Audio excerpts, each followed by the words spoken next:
문제가 무엇입니까? 사람에게 있어서 가장 중요한 문제는 생명입니다. 생명. 죽느냐 사느냐 하는 문제보다도 더 중요한 문제가 어디 있겠습니까?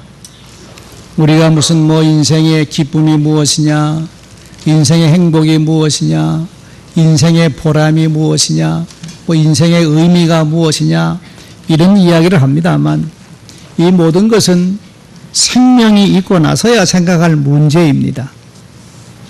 생명이 끝난다고 그러면 이런 이야기들을 말해보아야 무슨 의미가 있겠습니까? 생명보다 더 중요한 것은 없습니다. 그런데 오늘날 사람들이 이러기에 중요한 생명을 너무나 소중하게 여길 줄 모른다는 것이 오늘 현대인들의 문제가 아닌가 하는 생각이 듭니다. 몸에 해로운 줄 알면서도 자신의 생명이 위태롭다는 걸 알면서도 해로운 것들을 자꾸만 먹고 있어요. 여러분, 먹는 것만 그렇습니까? 생각도 그렇습니다. 시기하고 미워하고 질투하고 근심과 걱정과 염려에 빠지면 성경 말하기를 뼈를 상하게 한다. 그렇게 우리들에게 가르쳐 줍니다. 성경만 그렇게 말합니까? 의사들도 건강에 아주 치명적인 것은 스트레스라 그렇게 말합니다. 암도 스트레스 때문에 생긴다는 것이죠. 스트레스가 뭡니까? 스트레스가 근심과 염려와 걱정과 시기와 미움과 질투하는 마음, 이런 것들이 다 스트레스가 되는 겁니다. 이것들이 몸에 치명적인 손상을 입힌다는 걸 알면서도 시기와 미움과 질투 때문에 밤잠을 자지 못하고 설치는 사람들이 꽤 많이 있다는 얘기입니다. 그것뿐입니까? 생명이 귀중한 것임에도 불구하고 별 중요한 문제도 아닌 걸 가지고, 차를 주차하는 문제를 가지고 옆에 이웃과 다투다가 사람을 죽입니다. 여러분, 이게 무슨 주차 문제가 생명을 바꿀 만한 중요한 문제입니까? 그럼에도 불구하고 심각한 문제들 아닌 거 가지고 사람들이 사람의 생명을 죽입니다. 소중한 생명을. 이게 오늘 현대인들의 문제가 아닌가 생각합니다. 살다 보면 위기와 어려움이 옵니다. 그러나 위기와 어려움도 용기를 내고 잘 견디면 이겨낼 수 있습니다. 그런데 현대 사람들은 조그만 어려움만 생기면 절망하고 쉽게 포기하고 생명을 끊어버리고 마는 그런 경우도 있습니다. 얼마나 안타까운 문제인지 모릅니다. 사람들이 소중한 생명을 귀하게 여기지 않고 너무 가볍게 생각한다는 것입니다. 여러분은 생명에는 세 가지의 신비로움이 있다고 사람들은 말들 합니다. 생명의 신비로움 세 가지가 뭡니까? 첫째는 출생의 신비입니다. 두 번째는 성장의 신비고, 세 번째는 죽음의 신비입니다. 출생의 신비. 여러분, 너무너무 신기하지 않아요? 얼마 전에 KBS 1TV에서 출생 10달의 비밀이라 다큐멘터리를 방영했습니다. 저는 그걸 보면서 참 생명이라는 것이 너무너무 신기했습니다. 난자와 정자가 만나서 세포 하나가 이루어집니다. 난자와 정자가 만나서 어머니 자궁 속에서 세포 하나가 생깁니다. 근데 그 세포가 10개월 동안에 수없이 불어나는 거예요. 분열을. 그래서 엄마 뱃속에서 눈이 생기고 코가 생기고 귀가 생기고 하는 생명이 그 안에 자랍니다. 그리고는 10개월째가 되면 그 생명이 밖으로 나오는 거예요. 보면 얼마나 생명이 신비로운지 모릅니다. 그렇게 신비로울 수가 없어요. 출생의 신비뿐입니까? 성장의 신비는 또 어떻습니까? 아이들이 태어나면 무엇을 먹입니까? 엄마 젖이나 분유를 먹입니다. 그러면 분유에 무슨 영양분이 그렇게 많습니까? 분유의 영양분은 별로 없습니다. 만약에 분유의 영양분이 그렇게 많다면 여러분들 다 잡수셔야죠. 그런데 분유의 영양분은 그렇게 많지 않습니다. 그런데 태어난 아이들은 분유만 먹여도 쑥쑥 자랍니다. 너무 신비롭지 않아요?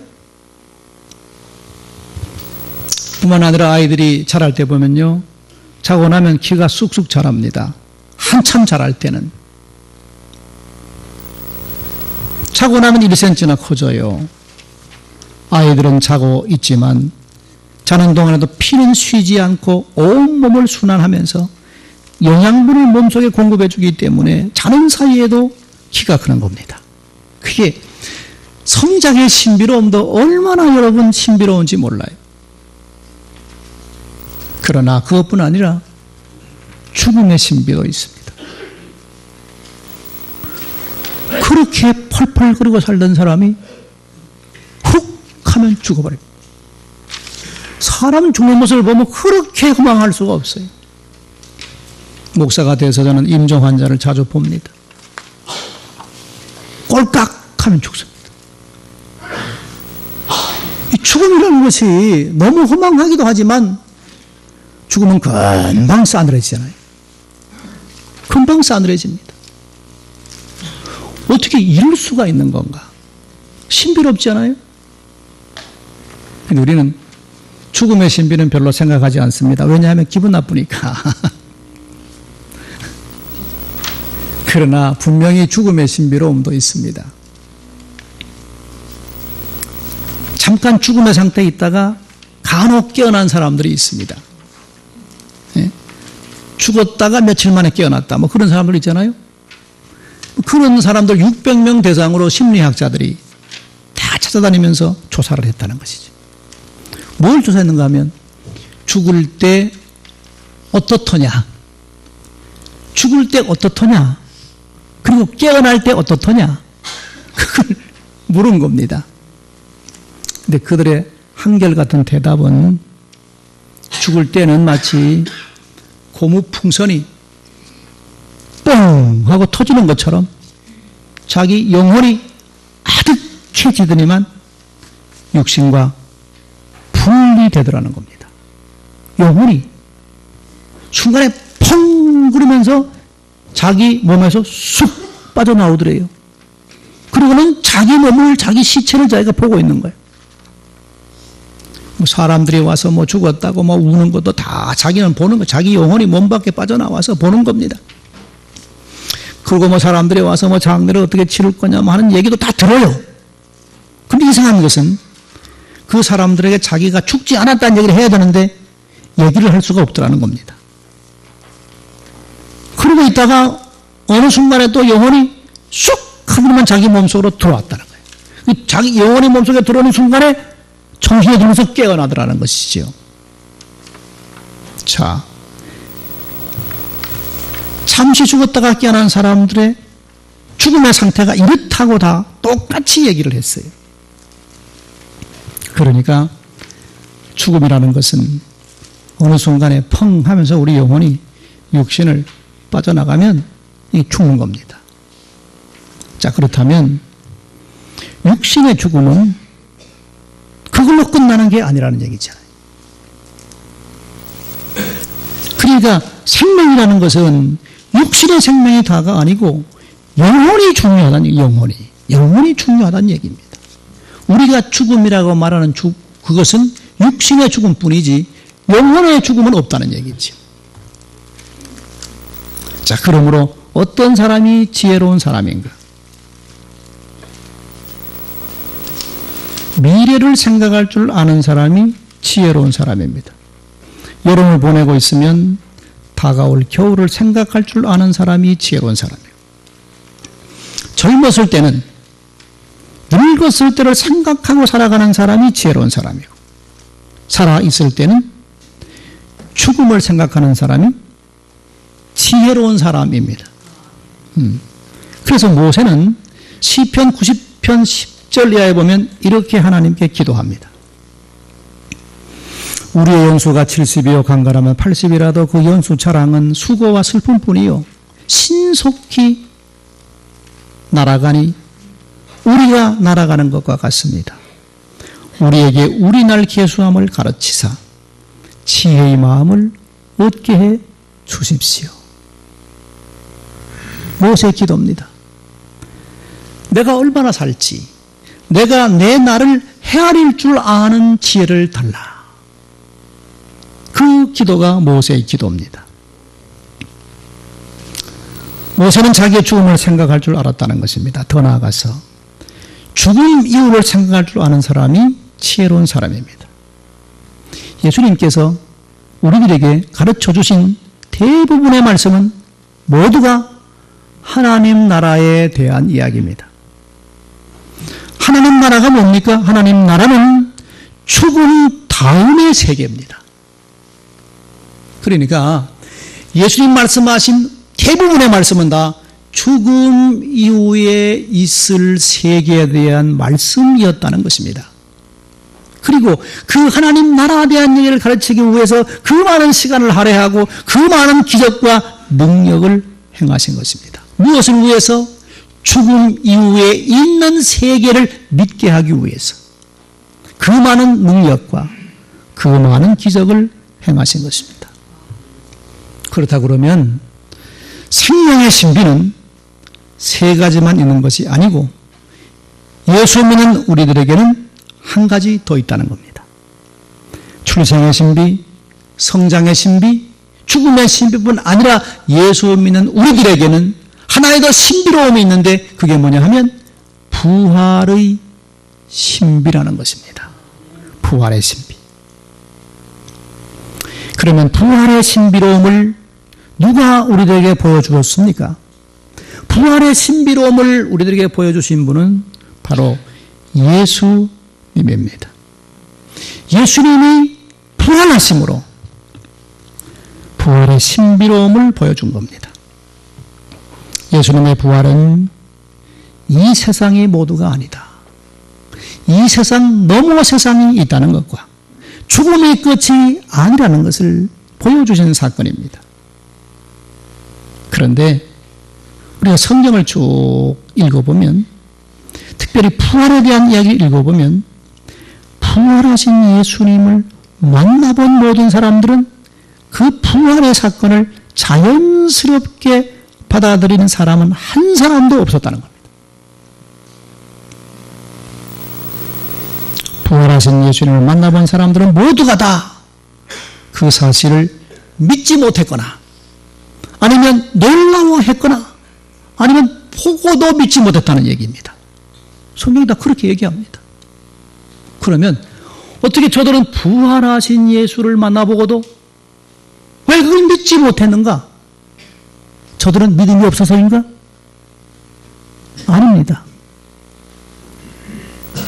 도저히 인간의 생각으로는 믿을 수 없는 일이었기 때문에 믿지를 못한 것입니다. 도무지 인간의 생각으로는 믿을 수가 없는 사건입니다. 역사 이래 이렇게 부활한 사람은 한 사람도 없었기 때문입니다. 처음 보는 모습입니다. 그러니까 믿을 수도 없었고 이해할 수도 없었습니다.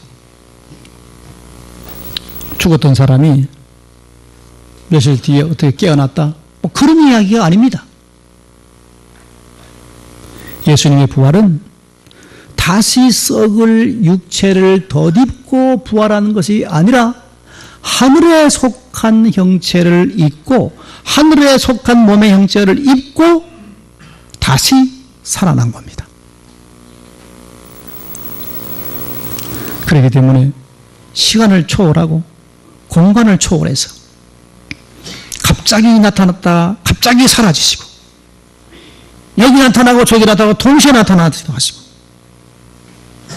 그런 모습으로의 부활입니다. 이해가 됩니까? 이렇게 살아난 사람 보았습니까? 그러니까 믿을 수가 없지요. 제자들도 처음에는 유령이라고 생각했습니다. 예수의 유령이 나타났다고 생각했습니다. 인간의 머리로는 이해가 되지 않는 사건이었습니다. 그러면 이 부활의 사건을 어떻게 우리가 받아들여야 되는 겁니까? 그냥 믿어야 되는 겁니다. 방법이 없잖아요. 이게 무슨 과학적으로 증명이 되는 얘기입니까? 인간의 물리학적인 지식으로 이게 논증이 되는 겁니까? 그냥 그대로 인정하고 부활의 신비로움을 그대로 받아들이는 방법밖에 없습니다. 신비는 이해할 수 없어야 신비입니다. 유명한 20여 대 신학자인 폴 틸리는 신비는 신비로 남아있어야지 신비가 우리 인간의 머리로 이해될 때는 그건 이미 신비가 아니다. 그래서 하나님은 신비로움입니다. 우리가 아무리 성경 읽고 기도하고 환상을 보지만 그 누구도 하나님을 온전히 이해할 사람은 없습니다. 여전히 하나님은 신비롭습니다.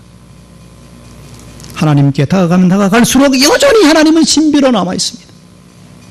그 누구도 아무리 계시를 받고 아무리 환상을 보아도 하나님을 온전히 알 수 있는 사람은 아무도 없습니다.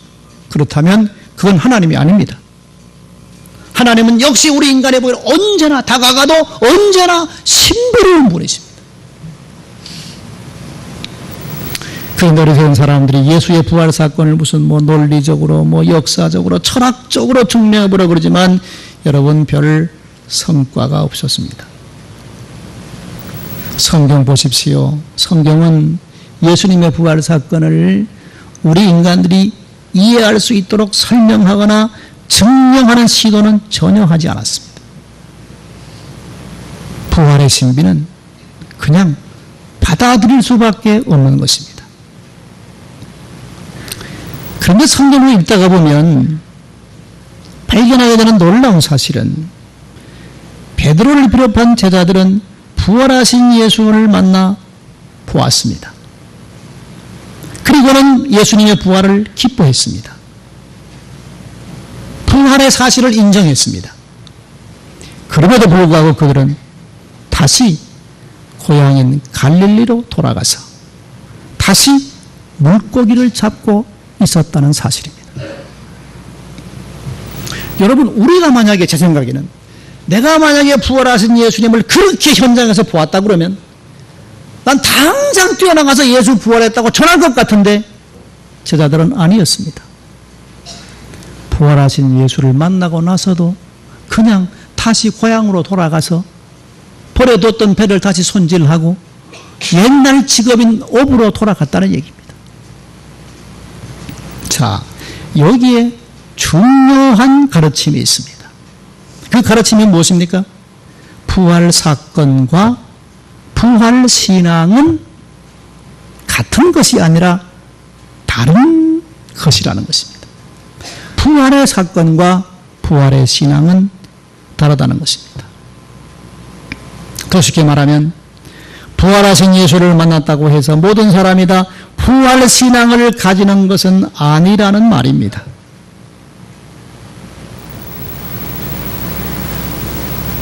부활하신 예수를 만나고 나서 베드로와 제자들은 다시 갈릴리로 돌아가서 고기 잡습니다. 그런데 부활하신 예수님이 거기까지 따라오십니다. 그리고는 예루살렘으로 올라가라고 말합니다. 저들이 다시 예루살렘으로 올라갑니다. 기도하다가 오순절날 성령의 충만함을 받습니다. 성령의 충만함을 받는 순간에 제자들은 비로소 부활 신앙을 가지게 됩니다. 예수님의 부활이 무엇을 뜻하는 건지, 예수의 부활은 그분의 부활로만 끝나는 것이 아니고 첫 열매가 되었다.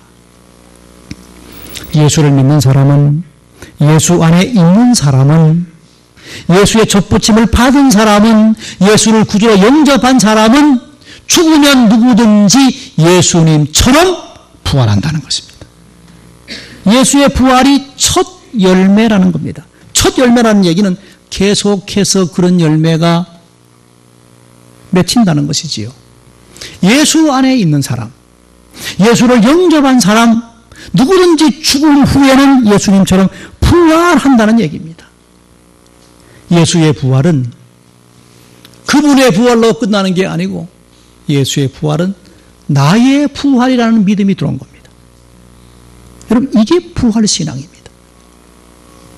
예수의 부활은 그분의 부활뿐만 아니라 나의 부활이라는 것입니다. 이것이 부활신앙이죠. 제자들은 오순절 성령의 충만을 받은 다음에 부활신앙이 마음에 생겼습니다. 이런 부활신앙이 생기자 제자들은 놀랍게 변화됩니다. 오늘 본문은 저들이 부활신앙을 가지게 되고 나서 어떻게 변했느냐 하는 것을 우리들에게 극명하게 보여주는 사건이 오늘 본문에 기록이 되어 있습니다. 오늘 본문의 배경은 앞장에 나오는 사도행전 3장입니다. 베드로와 요한이 성령 충만함을 받고 기도 시간에 성전에 기도하기 위해서 올라갑니다. 그런데 성전 문에서 나면서부터 안진뱅이가 되어서 사람들에게 구걸하는 거리를 만납니다. 이 거리는 이전에도 늘 거기 앉아서 사람들에게 구걸하고 있었습니다. 이 사람은 나면서부터 걸어본 적이 없는 안진뱅이입니다. 그리고 가난했던 사람입니다. 그래서 구걸을 했지요. 사람들이 아침마다 거기 데려다 놓는 겁니다. 성전에 올라가는 사람들이 그걸 보고 동정을 받아서 구걸 얻기 위해서 사람들이 아침에 거기 갖다 놓는 겁니다. 베드로와 요한은 늘 보던 사람들입니다. 그런데 성령 받고 나서 이날은 달랐습니다. 베드로가 성전에 기도하러 가다가 그 사람을 봅니다. 그리고 주목하여 봅니다. 그러면서 베드로가 이렇게 말합니다. 은과 금은 내게 없거니와 내게 있는 것을 내게 주노니 곧 나사렛 예수 그리스도 이름으로 일어나 걸어라. 그러면서 그 사람의 오른손을 잡아 일으킵니다. 그랬더니만 나면서부터 안전뱅이, 걸어본 적이 없는, 걸어본 경험이 없는 그 사람이 벌떡 일어납니다. 그리고 걷고 뛰면서 하나님을 찬미합니다. 다 보던 사람입니다.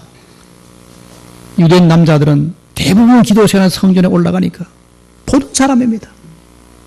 그 사람이 벌떡 일어나서 걷고 뛰면서 하나님을 찬미하는 것을 사람들이 보고 깜짝 놀라서 사람들이 몰려듭니다. 몰려든 사람들에게 베드로가 설교합니다. 설교 내용은 간단합니다. 저는 설교를 지금 오래 해서 제 톤에 익숙한 사람들은 이미 눈을 감고 슬슬 주무시는데 베드로 설교는 1분도 안 걸렸습니다.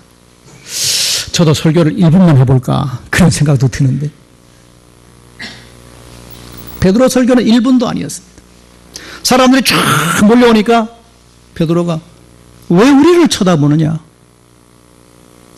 아니 우리의 능력이 이 사람 일으켰냐? 아니라는 겁니다. 우리의 능력이 이 사람 일으킨 거 아니고 너희가 십자가에 못 박아 죽인 예수 그분이 살아나서 그분의 이름으로 이 사람이 일어나 걸은 거다. 그러니 너희들이 그 예수를 십자가 못 박아 죽인 죄를 회개하고 예수를 믿으라.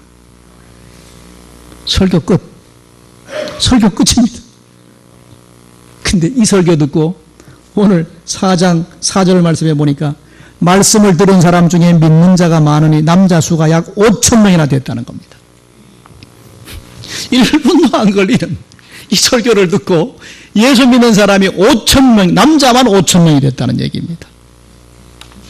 자, 여러분 깜짝 놀랄 일 아닙니까? 근데 이보다 더 중요한 것은 베드로가 부활 신앙을 가지게 되자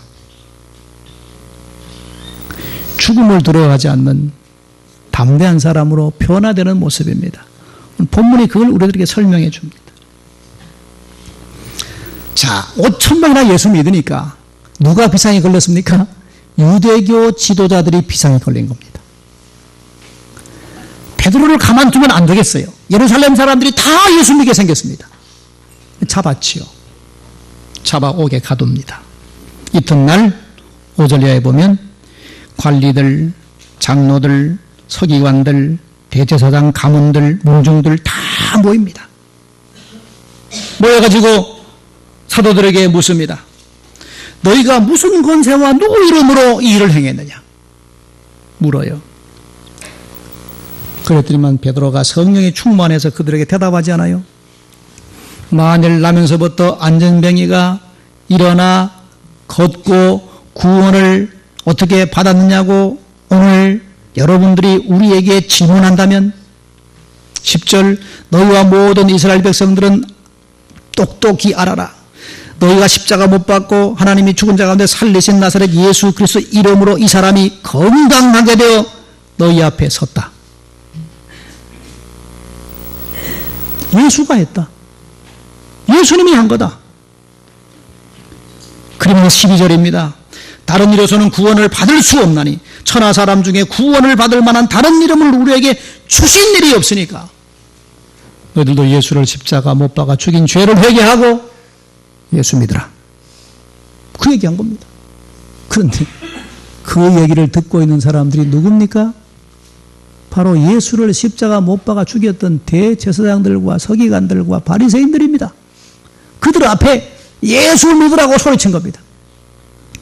이렇게 되면 베드로도 십자가 못 박혀 죽을 수 있습니다. 그런데 베드로는 당당하게 예수를 믿으라고 전합니다. 이게 뭘 말합니까? 죽이려면 죽이라는 겁니다. 죽이려면 죽여라. 죽음이 두렵지 않다는 것입니다. 내가 죽으면 첫 열매가 되신 예수님처럼 나도 그런 모습으로 부활할 것이라는 부활신앙입니다. 죽이려면 죽이라는 것이죠. 자, 여러분, 이게 부활신앙을 가진 사람들의 모습입니다. 선자로 칭송받던 어거스틴은 젊었을 때 무척 방탕했습니다. 그러나 그의 어머니의 간절하고도 끈질긴 기도 때문에 어거스틴은 부활하신 예수를 만나고 사람이 변해서 성자가 됩니다. 어거스틴은 말년에 어머니를 모시고 살았는데 그 어머니가 나이가 많이 들어서 세상을 떠날 때 마지막 아들의 손을 잡고 이렇게 말했다고 합니다. 너의 아버지는 아프리카에 내가 묻었다. 나도 한때 그 옆에 묻히기를 원해서 너 아버지 무덤 옆에 내 무덤도 준비해 놓았다. 그러나 아들아, 하나님에게는 먼 곳이 따로 없단다. 부활의 신앙을 가진 사람은 어디에 묻히며 어떻게 장례를 치르든 그것은 아무 상관이 없지 않느냐. 내가 앞으로 부활하신 주님을 만나게 될 것이고 너도 또한 앞으로 만나게 될 것이다. 그러니 장례 같은 것 어떻게 한들 무슨 소용이 있겠느냐. 그러니 내 장례는 간단하게 치르고 그리고 나는 아무 곳에나 묻어다오. 멀리 아프리카 너 아버지 옆에까지 갈 필요 없다. 내 장례는 간단하게 아무 곳에나 묻어라. 그리고 죽었다는 것입니다. 여러분, 부활신앙을 가진 사람에게 죽음은 문제가 안 됩니다. 왜냐하면 부활하신 예수님처럼 우리도 부활할 것이기 때문에 죽음은 새로운 부활의 세계로 들어가는 문에 불과하다는 것입니다. 이런 부활신앙이 있었기 때문에 베드로는 대제사장들과 서기관들 앞에서 죽이려면 죽여라고 자신 있게 말한 것입니다. 이런 부활의 신앙이 여러분들 마음에도 이 아침에 있기를 주의 이름으로 축원합니다.